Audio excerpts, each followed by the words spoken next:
That's Brooklyn Tabernacle Choir with Friend of the Wounded Heart. And I'm loving this message here. This is great songs.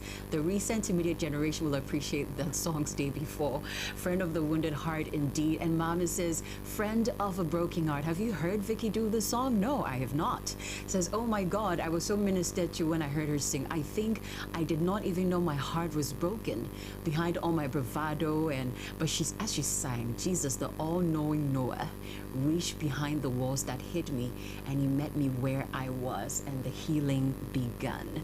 I love these kind of songs from Brooklyn Tabernacle Choir, and I'm glad that it's been a blessing to some of you listening in today. This is Sunny 88.7. I've been looking forward today. I have three lovely ladies with me, and I just want to do a brief, maybe I'll do like a three-liner and then let them do more by telling us more about themselves. I'll start off with Danielle. Let me mention we're live on Facebook. We had to do this live on Facebook so you can join in the conversation. As some of you, when I mentioned we're going to talk, we're like, yeah, I also have a child with autism. I think I want to listen to this one, to hear some of the experiences they shared. Or my son or my daughter just got diagnosed with ADHD. You're someone like that. You want to keep it down on Sunny FM. Or you have a friend or a sister who's just mentioned this to you. Tell them to join in this conversation. We're live on our Facebook page, also on YouTube, and you can share the link. So let me start off with Danielle. Danielle is a corporate risk and insurance director and founder and CEO of Annex Joseph LLC. She's a mother of two wonderful children who has been living in Ghana with her family for almost 2 years, and her eldest child was given an autism diagnosis 6 years ago. She's going to be telling us more about that. I also have Justina Safwa-Jai with me. She's inclusion lead at Africa Dyslexia Organization. She is a seasoned educator and former school principal with over 30 years of experience dedicated to holistic development of children. And she was diagnosed later in life with ADHD, and she has first-hand experience of navigating some of the barriers. So she's going to be sharing more about that with us this morning. Some of you may have heard Rosalind quite a number of times on the iDrive. So this one may sound familiar. She's executive director of Africa Dyslexia Organization, and Rosalind is an unwavering advocate for dyslexic individuals. She holds an MSc in International Hospitality. She's done some great work at Walt Disney as well. And yes, she's the woman in charge, and she's dyslexic. She's not just running, she knows it. And so she's in charge at Africa Dyslexia Organization. Ladies, you are welcome to Sunny 88.7 FM. You're all looking, I love your smile. They're all sunny this morning. Great to have you join us. So I'm wondering where to even start from. Maybe let me start off with you, Rosalind. It's Neurodiversity Week. How do you feel about the celebration? In fact, before you come, let me go to Justina. Tell us a little more about neurodiversity. Some people are hearing me mention Neurodiversity Week celebration and all. What is it? What is it all about in this week celebration? Okay, so neurodiversity. Okay, please hit the button on your microphone. Yes, and let it a little closer to you. So neurodiversity is an umbrella term which explains that our mind, is diverse. We have different minds. We think differently. We process differently. And so the celebration week is a time set aside globally to look at the fact that actually we are not all the same. We are diverse in our mind, how our neurons are put together in our brains is different, and that's something to be celebrated, not something to be scared of or ashamed of, but to be celebrated, because in those difference there is wonderment, and there is innovation, and there is creativity, and there are so many elements of us as neurodivergents that we need to acknowledge and recognize as a good thing. Okay. Yeah. Let me get to Rosalind. Rosalind, your thoughts on Neurodiversity Week, the celebration? No. I am excited. This is happening. Neurodiversity Week. It might be something very new to people in this part of the world, but just like Justina mentioned, we are all different people. Some brains are wired differently. Some come with a bit of a challenge, but it doesn't mean that the ability is not on spot. So how can we celebrate the strength of neurodiverse people? And some people may be wondering, who are the neurodiverse people? Exactly. So for example, a person with ADHD, ADD, dyslexia, giftedness, Down syndrome, autism, dysgraphia, dyspraxia, dyscalculia, and a lot more made up the kind of community of the neurodiverse people. But then if you look deeply into this, all of these come with some form of challenges. And oftentimes society kind of dwells so much on the challenge aspect. So if my child is autistic, the way my child is behaving, or the way that a child is behaving at home, in school, at church, then that's what we picked on. Yeah. And then forget about, okay, this child is autistic, this child is dyslexic. What are they good at? What can we build on so that these people will have fulfilling life?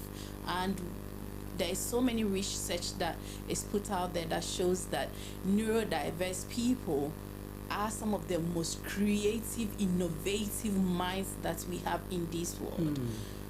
Elsewhere.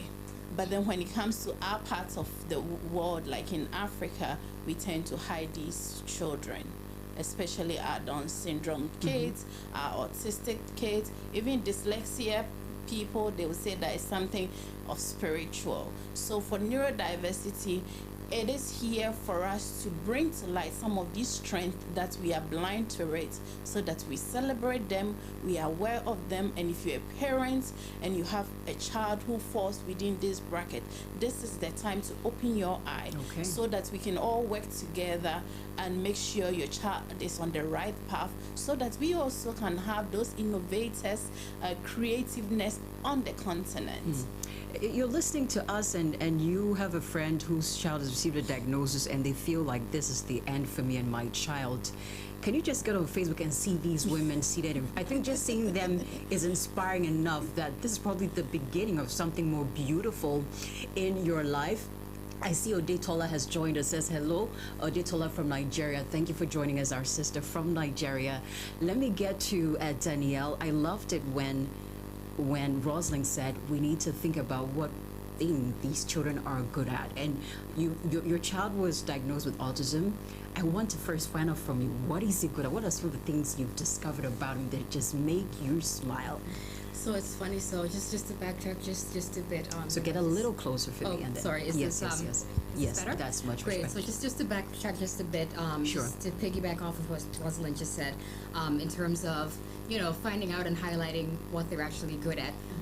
So my son, he's 9. He's going to be 10 soon. Okay. He was 3.5 years old when he was diagnosed. He was my first child. I didn't have any other friends with children around his age, so obviously, you go into this thinking I had a healthy pregnancy, I had a healthy baby, but certain signs, specifically to autism, you don't start seeing them until they're around 2 and a half when it comes to, meeting milestones, etc. In the beginning, it's great to get to that point where, you can see what they're good at and highlight that stuff, but it's a work in progress because in the beginning, the biggest challenge really is communication. Okay. Because you have this young child where they're trying their best to communicate their needs to you, and in some cases where, in my son's case, it was a language barrier, Right. He was essentially non-speaking at the time.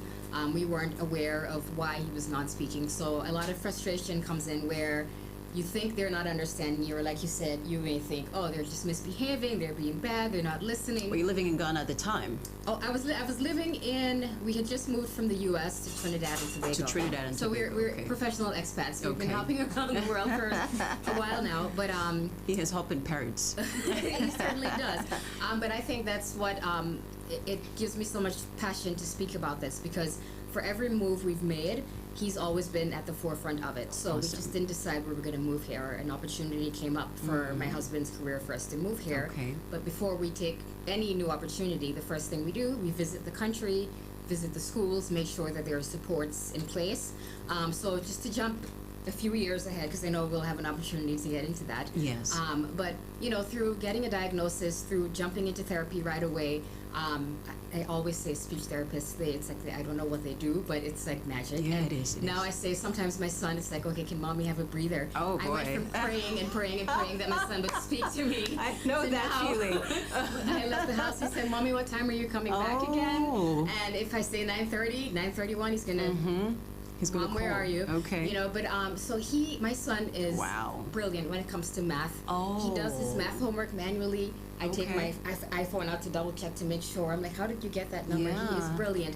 Wow. He is amazing at art. He's just such a wonderful person. And again, you know, we'll get into that, but we don't know what our children are capable of unless we Yes. give them the right therapy, the right supports to get that out of them. Because if we're not able to communicate with them to understand what's bothering you, you know, what do you need? What do you need from me? What do I need from you? That's where we need to start instead of punishing our children and thinking, oh, they're just misbehaving, they're just bad, and you know, so that's how we started. That's That's awesome. where we are in terms of, you know, what he's really good at, but I want, you know. You mentioned having to find a school that would work for moving to Ghana, and I really wish you could share more about that with us. How was the process? Was it Okay. easy finding a school that could support your son? Yes.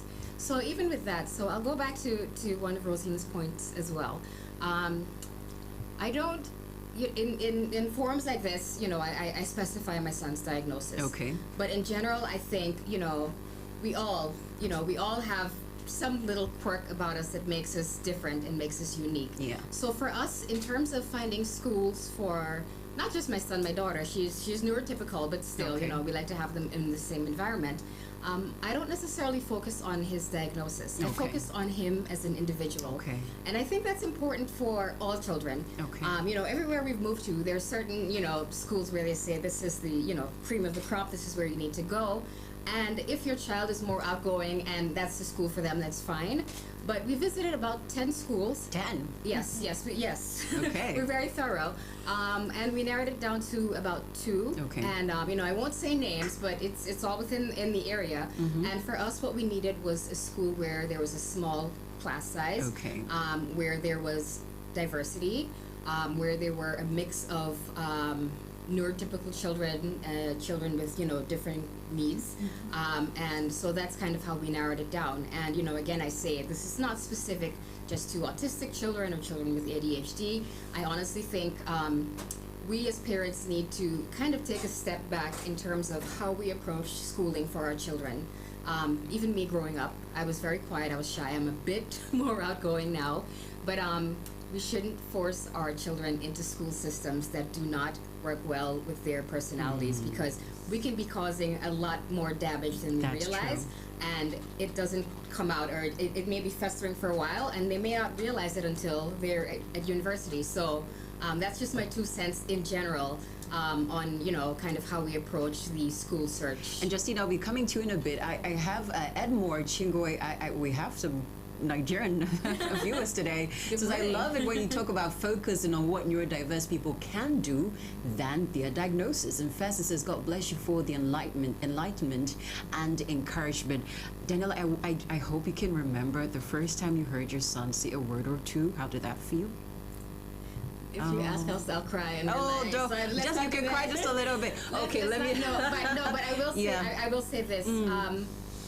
It felt wonderful because initially also, so for those who are familiar with autism, there's something called echolalia, where your children, so they'll repeat phrases they hear you say, and so sometimes that gives you false hope where you think, oh, they can speak, but they can't. They're just Okay. repeating phrases, and you realize that it's not always in the right, you know, it's not always correct, you know, how and when they say it.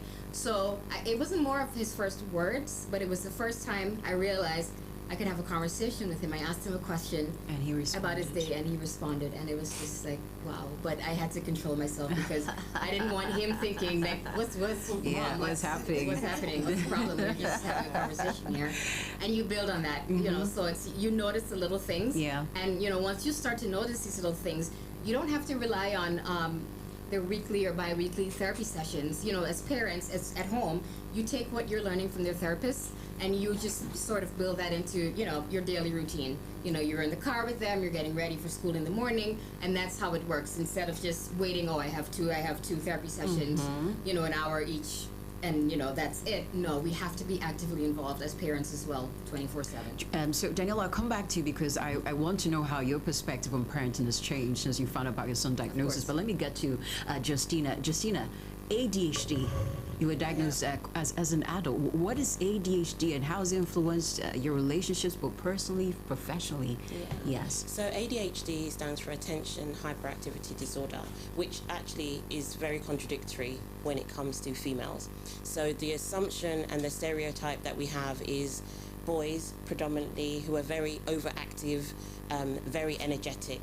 But for me, my personal journey, and the disclaimer that I want to say is that no two people are the same, which we've already established. So even when it comes to ADHD, my experience is not going to be the same as someone else's experience. And it's really important that you hear the journey that people have had, and there may be similarities, but you don't think, oh, because they did that, that's what's going to happen for me.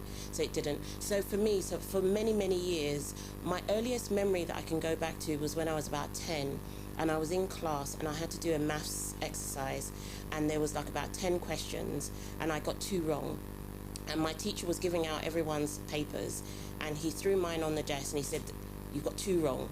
And I burst into tears and I was sobbing and I was crying so much that you would think that something really catastrophic has happened to me. But I had very intense emotional responses to situations. Things that other people would be just like, oh, it's nothing. I would be devastated by it.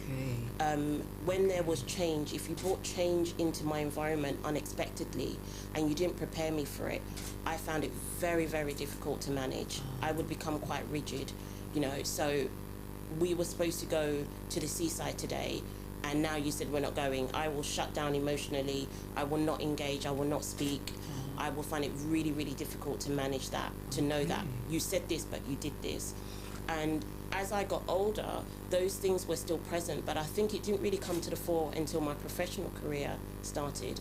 And what I found was I found it very challenging working with people who were very controlling, who didn't allow me any flexibility, who didn't give me space to process information. So if you tell me something, I need time to work through it, to get an understanding. And then once I have an understanding, I can then move on to the next stage. But we work in professional contexts where everything is very fast-paced. And so you're given an instruction and you have to have an output straight away. And that was really, really difficult for me. So that caused quite a lot of tension in my professional relationships, because I would get very frustrated and they would get very frustrated because we're not each doing what we need to do. And so communication, a bit like what Danielle was saying, was a huge part of my challenge, in that people didn't understand what I was saying and I didn't understand what they were saying, because our context was very different. And so what I had learned to do, and through therapy, I had years and years and years of therapy to get to this point, to even understand. Do you still go through therapy? So I don't, but if I need to, I go back to it.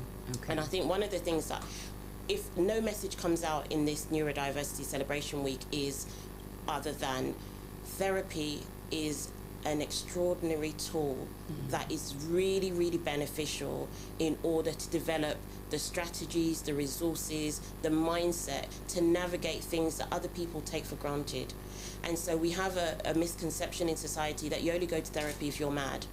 You know, there's something wrong with you. Your mental health is a problem. But actually therapy is a go-to before, you know, it's what prevents you going mad. It's what prevents you having mental health crisis.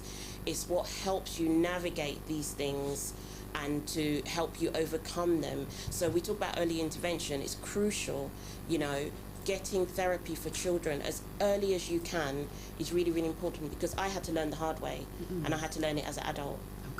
So when we around what age, Justina? So I think I was about 48, 49. 48? Yeah. Oh my gosh, I'm about to give up my... give away you just did it without noticing. Don't mind me. So yeah, so what does that mean? So you really realized something was quite not, but till 48 when you could place your finger on, this is it. Yeah, and it's really funny because I just thought I was odd. All my life, I just thought I was a very odd person.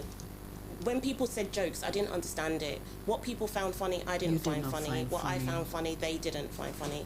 So when I'm with autistic people, we get on really well. So I mean, that might be, I may well be autistic, I don't know. I haven't that assessment. Maybe at 55, you maybe. Get to know but that. yeah, I just thought I was really odd. But once I had that confirmation, I made sense. Okay. For the first time in a long time, I made sense. And if we can give that to our children so they know that they make sense, they know that they are valuable, they are affirmed, they are celebrated, they are amazing and wonderful. You know, just like the Bible told us, we are fearfully and wonderfully made. You know, we are beautiful creatures. We are God's image bearers. If we can pump that into our children and help them, a lot of the issues that they have in school, at church, in society would be removed. So therapy is really important. If you're listening to us, we're live on Facebook and YouTube. If you have a question, you have a comment, you can drop it below for our three lovely ladies. And if you just sort of touch a little bit of how society can support and accommodate individuals, but if there's something more you can share on that, how you believe society can better support and accommodate individuals with ADHD. Yeah, I think the biggest barrier that we have as people within the neurodiverse world is the stigma and the assumptions. And so how people can help is open your mind, research, read, understand what these labels are and what they look like. But fundamentally understand that not everybody is the same. We are all different, and that's okay. You know, we don't have that problem when it comes to our tasting food. We don't have that problem when it comes to our clothing. We don't have that problem in terms of what careers we choose. Right. Everybody knows that, oh, you can be what you want to be. You can choose whatever career. But how our mind works, somebody somewhere told us that there's only one way that the mind works, and that's the only good way. And that's a lie. It's an absolute lie. There are so many ways the brain can work, and so many ways the brain does work. And the brain is a muscle. And so if there are areas that are really problematic, like for me, managing change was a really area, we can not manipulate, but we can exercise our mind and train our mind in a way that that's not such a big problem anymore. So we can't write people off and say, oh, you're useless, you know, you're unintelligent, you're blockheaded, you're all the names that we call people. Yes. We need to stop doing that. Let's stop calling our children names. Let's start speaking life into our children and tell them how amazing you they will are. see, you will get. If he's blockheaded, that's what you're saying, that's what you get. Yeah. I'm glad if you're tuned in this morning. I'm with Danielle Ann Killen. She's founder and CEO of Ann X Joseph LLC. She's a mom with an autistic child. Justina, you just heard from Justina. She's been diagnosed with ADHD. And Rosin Chenati, I've had quite a few times on the IM Drive. She's dyslexic, and at least people listening, we know about autism today, ADHD. Let's talk about dyslexia with you, Rosalind. Yes. What challenges have you faced along the way as dyslexia? But first, what is dyslexia? Then we can get into that. So dyslexia is a reading difficulty which is associated with difficulty in encoding and decoding of words. So children who are dyslexic will find it difficult when it comes to reading, especially to do with the sound in the alphabets that we use, and so that's where the difficulty is. The word dyslexia is a Greek word which is mean difficulty with words. So the dys is difficulty, and then lexia is words. So sometimes when you mention dyslexia, people automatically say, oh, this is some form of a disease. But so that today I'm saying that it's a Greek word and it means difficulty with words. So that's what dyslexia is about. For me, as a person, I never knew I was dyslexic, but I always knew that I struggled. When it comes to learning, and when you are not good at reading, then it's hard that you are not good in a lot of subjects. So then you become last in class, particularly in our school setting. In the school setting, and even at home as well, because what's happened, especially in our part of the world, what happened in the school is how you are rated at home. At home. Are you first, are you second, or are you last? And if you are last, then it comes to either you're lazy, are you dumb, you're not making up your efforts. I didn't even have access to the cartoons for you to say, but then you're a bad girl, all kinds of names. So I accepted those words from the very beginning and thought that something was wrong with me as a person, because it shows. They're saying I'm lazy. I know I'm not, because I'm making efforts to learn real hard. But then it's not translating onto the paper. When it's dictation, I get everything wrong and I'll receive the cane. So this went on and on and on and on until I finished my GHS. And then I failed, and it did confirm that yes, indeed, you're lazy. You're stupid, you're not good. So I accepted that as my fate. But thankfully, it didn't stop me from going further, because somebody said I was good at something at one point, and then I took it upon, which is cooking, and went to a culinary school. And You've had a whole career in that.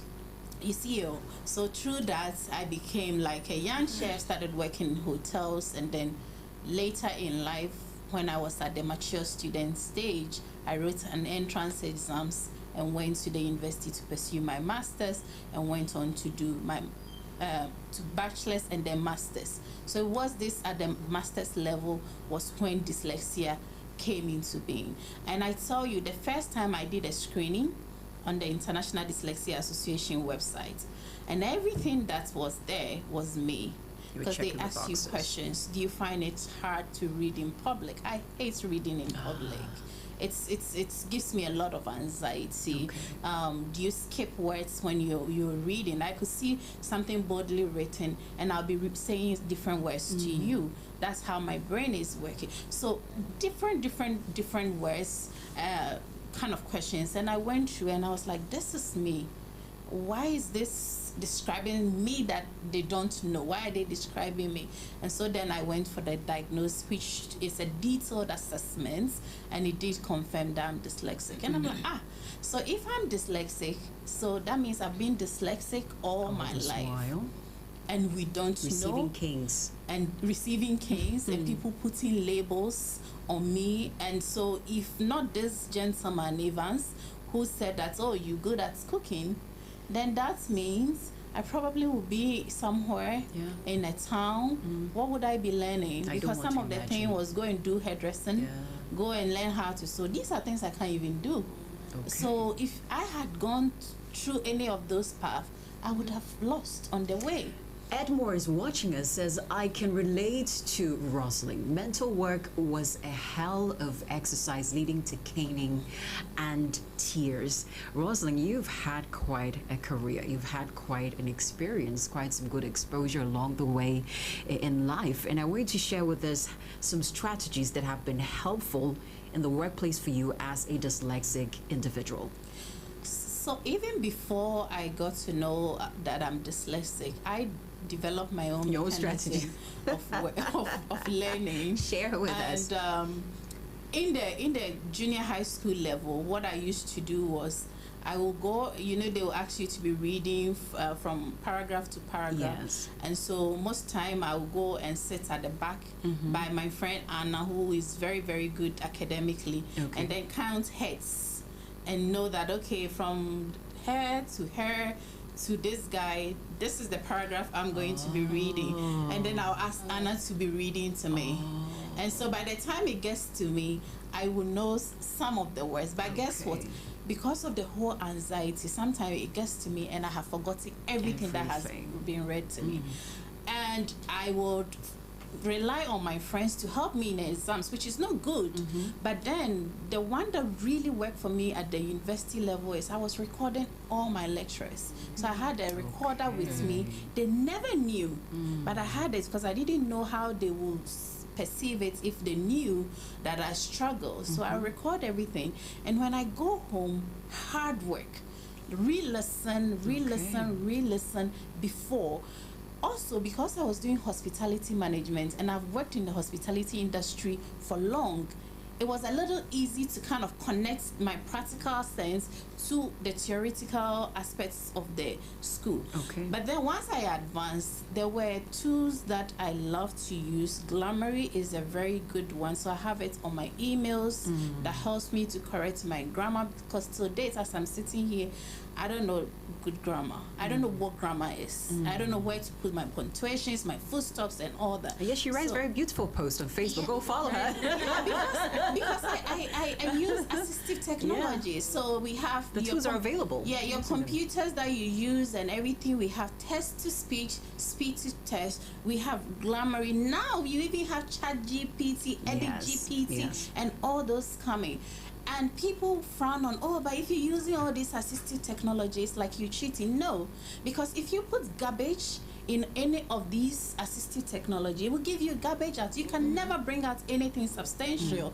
So you have to be creative. You have to know exactly what you're doing. You have to write it yourself, and that edits and corrects all your grammars and all the things that are not good, and fine-tune it. So for me as an adult, this is how I work. That's how, those are a few But when it strategies. comes to our kids, yes, there will be a stage where a child can use assistive technology, but I believe in early intervention. Okay. Because I know myself, if I had received early intervention, adequate one, because I'm a visual and a kinesthetic learner, I would have been good. It would have corrected a lot of things from the stage. But if you don't do early intervention and the child gets from 15 upwards, then it becomes harder. Then they need to find their way of mechanism to learn. Let me get to Danielle. I was excited when Rosie told me about a prayer you would say over your son. But before we get into that, just share some support systems that have particularly helped you as a mom. And then let's get into that prayer. I really want to hear that prayer. Okay, so Yeah. in terms of support systems, again, just because we've, right, is this better? Yeah. In terms of support systems, because we've, every few years essentially, we've moved around, we've sort of had to create our own support system within our small family of me and my husband. We now have a daughter who, she's her she thinks she's the older sibling. She is his biggest protector. She's the sweetest thing.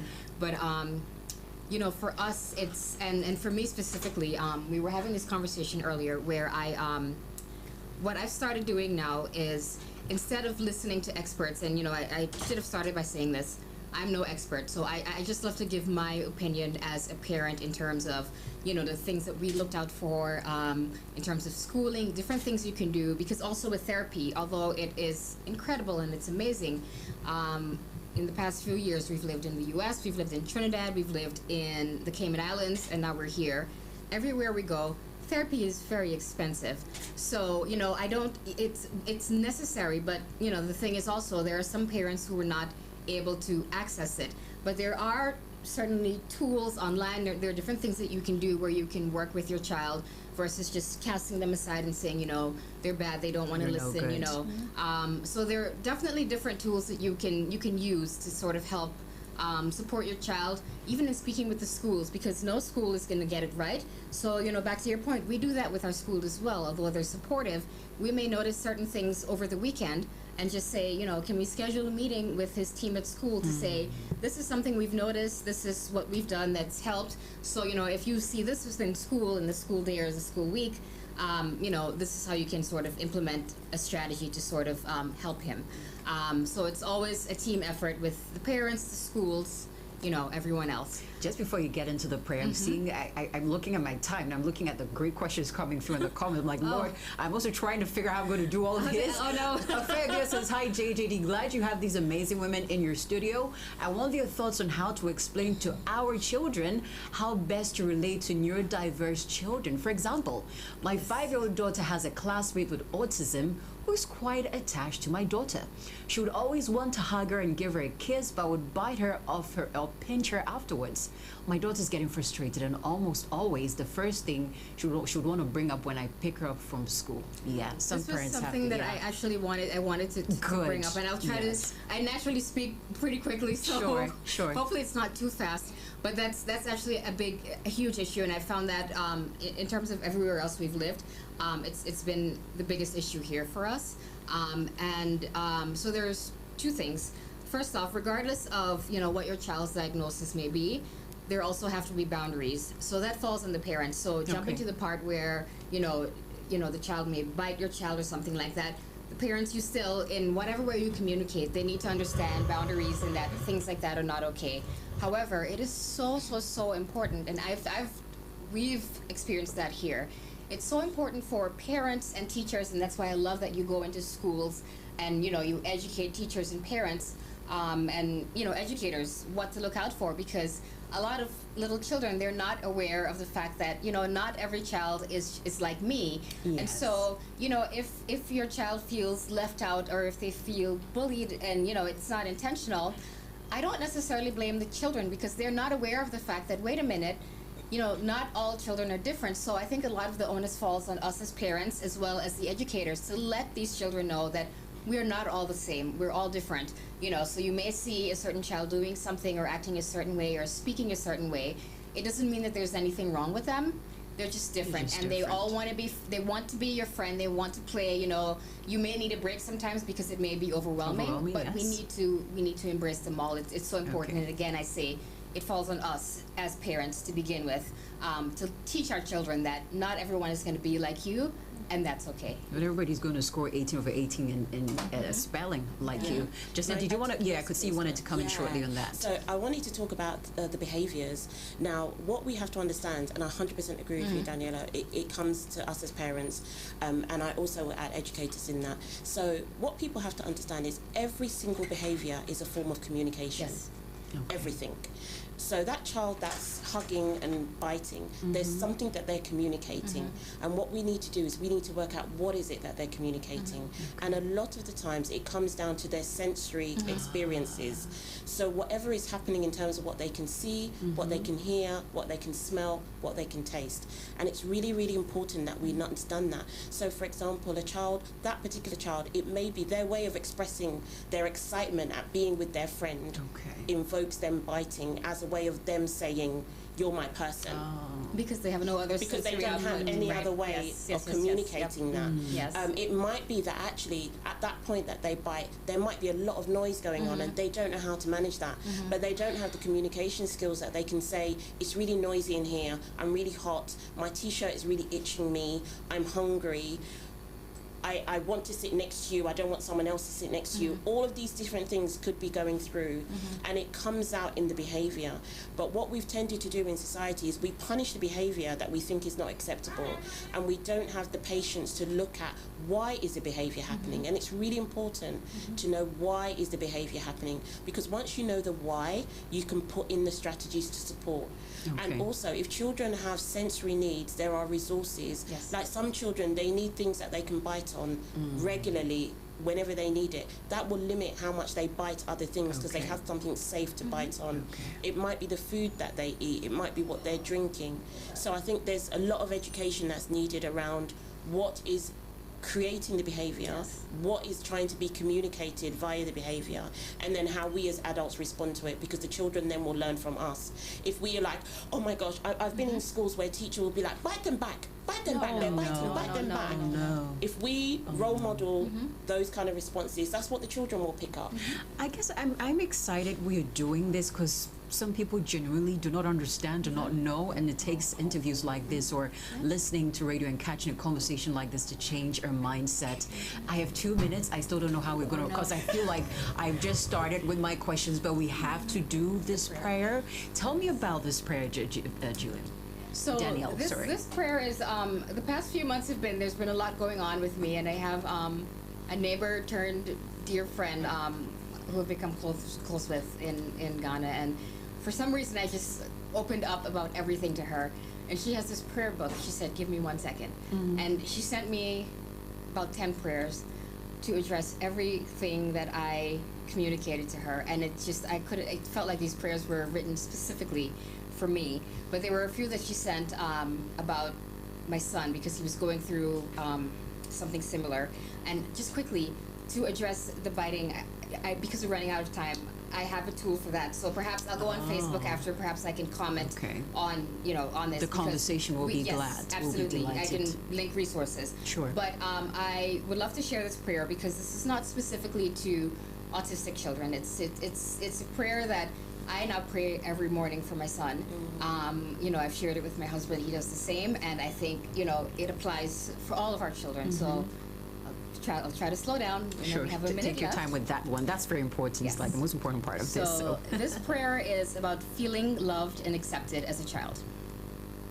Lord, I pray that you would help me to love this child unconditionally the way you do, and enable me to show it in a manner he can perceive. Reveal to me how I can demonstrate and model your love to him so that it will be clearly understood. I pray that all my family members will love and accept him, and may he find favor with other people as well. With each day that he grows in the confidence of being loved and accepted, as he comes to fully understand the depth of your love for him, make him a vessel through which your love flows to others. That's a mother's prayer. Beautiful. And you're listening to us. I think that's one of the things you can't afford to not do for your child, to speak a prayer, declare God's word over their lives. I was so delighted to hear about, I'm like, we need to do this before our time runs out. I have a question here that says, how does one identify a child presenting these behavioral patterns? It's not just being fussy. I think you've addressed that one. So I'm going to give you like 20 seconds each. I don't know how you're going to do it, but just to wrap up this morning, who do we start? Maybe Rosalind, 20 seconds. 19, so 18, I don't would- mind me. Just kidding. I would just encourage Okay. educators, schools in general, to be open for us to come to their school Okay. to educate them on some of these things. Not just schools, churches, everywhere. So we need platform to amplify this awareness because it's needed. Those were the time where we shy away and put these children at the back of the house. This time we're putting them in front because they have more strength than we can imagine. They have a lot to give to society. And so I would say let's all come together to support the work that we're doing. Thank you very much, AJD, Thank you, having thank you, us. Rosalind. You owe me. I know. You exceeded your time. Let me get to Justina.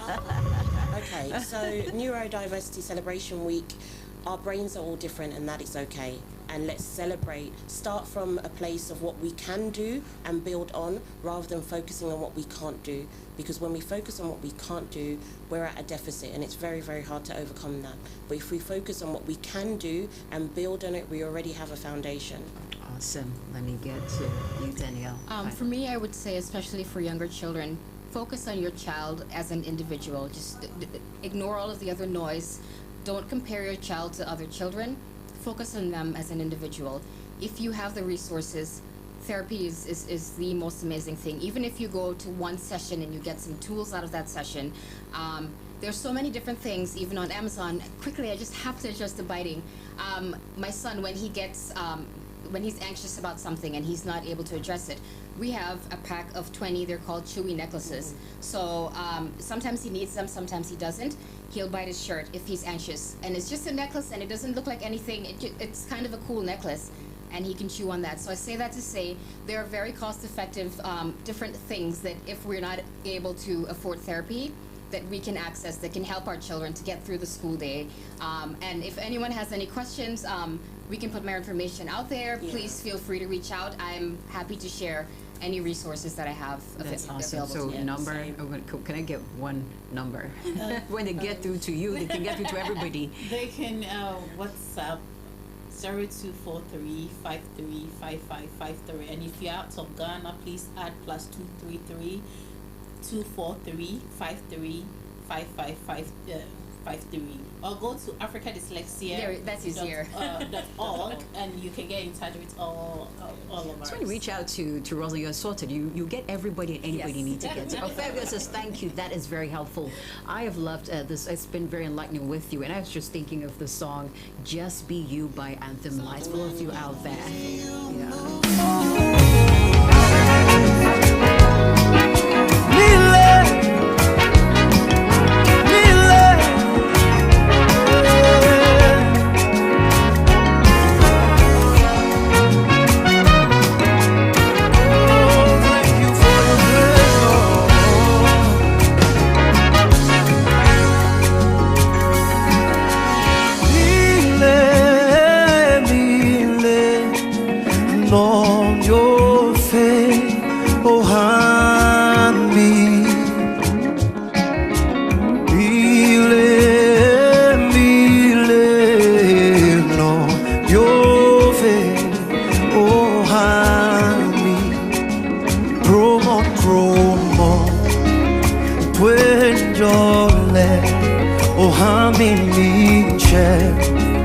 Always you make a way, feeling, know your face, oh happy, yeah, no trouble, everybody say me.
Goes like this.